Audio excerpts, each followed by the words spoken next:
what happens when I put this APS-C manual focus 0.95 lens on my 12 megapixel Sony FX3. Am I stupid for even trying? Okay, I want to do a quick video to show you what this APS-C lens can do on the Sony FX3. Okay, let me show you. Let's go. I think most people on YouTube call these video cinematic tests for some weird reason, but maybe I'll call it a cinematic lens camera test slash music video slash flower and random object video portraits slash persuasive argument on using this lens on this camera. No, seriously. This is the 7 Artisans 35mm f.95 APS-C manual focus lens that I picked up on Amazon for $249, link below. Which I know you shouldn't put a crop sensor lens on this body because of how many pixels you lose and you're only starting at 12. Whereas I have also used this lens on my higher megapixel Sony A7C with equally fantastic results. But I'm here to show you that you can and you should, because I love this combo. And here's my experience with it and why surprisingly you don't have to punch in too much and hence lose that much resolution in the end, and stylistically why I think it's worth it.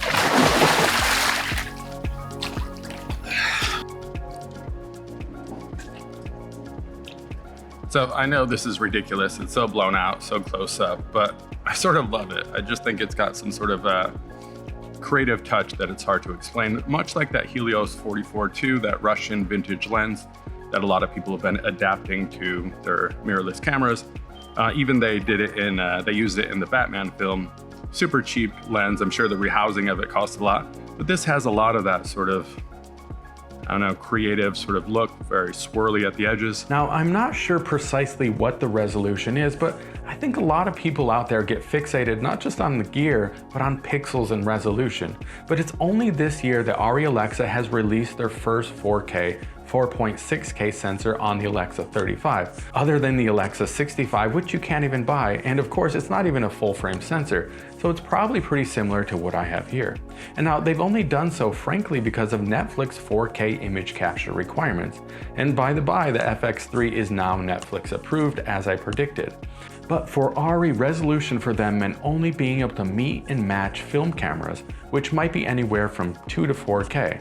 But for them, dynamic range and color science was way more important. And the Alexa Mini is like a 3.4K sensor, which they upscale to 4K, which is precisely what I'm doing here. So long and short of it, don't be afraid to use a crop sensor lens on your FX3. I've also used the Sigma f1.4, which I'm going to do a separate video on, but I'll give you a preview of that in a second. But it's a fantastic lens that's super cheap. But let's get back to the 7 Artisans, speaking of cheap. Granted, it doesn't have autofocus, so that makes sense, but I have set my focus peaking color to red, and it's not too difficult to find focus because the throw is really smooth on this lens. Or let me say as a caveat, I found it difficult because I'm just out of practice because I've been relying so much on autofocus. But that being said, this is a great lens to get your reps in and work your manual muscle. And who knows, maybe you'd get so good at it, you could even vlog on it. Okay, I just want to show you what it's like to vlog on a lens you absolutely shouldn't vlog on. And let me back it up a little bit so you can get my full reach. So yeah, that's about right. Now this is tight. This is obviously something like closer to a 50 or maybe a 45. I'm not exactly sure what the calculations are. So this is with the lens on. I can punch in because I've got clear image zoom, and then I can punch all the way out. So this is me punched all the way out with active stabilization, which is a crop of 1.1. And you notice there's absolutely no vignetting going on. I'm zoomed all the way out and zoomed all the way in. And yeah, so again, this is not a lens you should vlog on, but it is something you could if you had to, I guess. But it's also worth noting the build quality. In general, it's just fantastic, and it's mostly metal construction and has a nice weight to it, which balances well in the FX3, even with the top handle on it. I also highly recommend putting on a variable ND. It's actually almost essential if you want to shoot wide open, which I also throw the variable ND on my Sigma 16. Okay, so now I want to show you what another APS-C lens, the Sigma 16 f1.4 would look like on the FX3. And I just put it on. As you notice, there is some vignetting, so I'm going to use clear image zoom again to punch in slightly. Let's say 1.1. That seems to pretty much take care of the vignetting.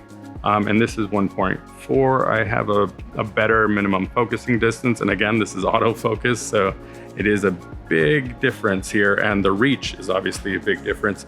But something about 16 that I don't like is the way it distorts your face, where the 50 gets you a much better, closer to reality sort of look. And I think this is actually too much reach. 24 for me is probably the perfect focal length for that. But as you can see, this is 1.4.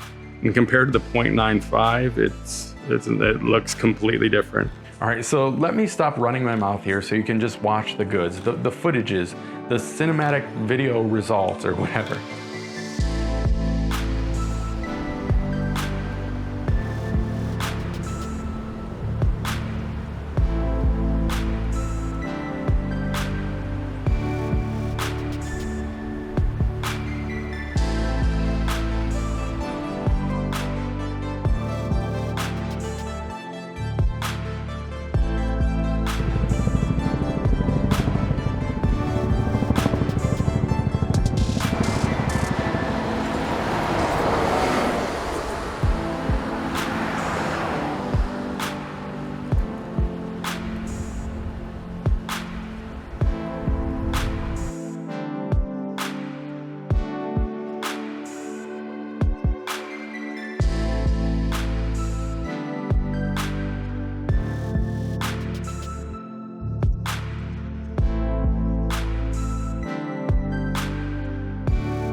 Okay, thank you all for your time and attention. I've got much more on the way, including the Sigma video, so subscribe and stay tuned. I love you all. Okay, bye.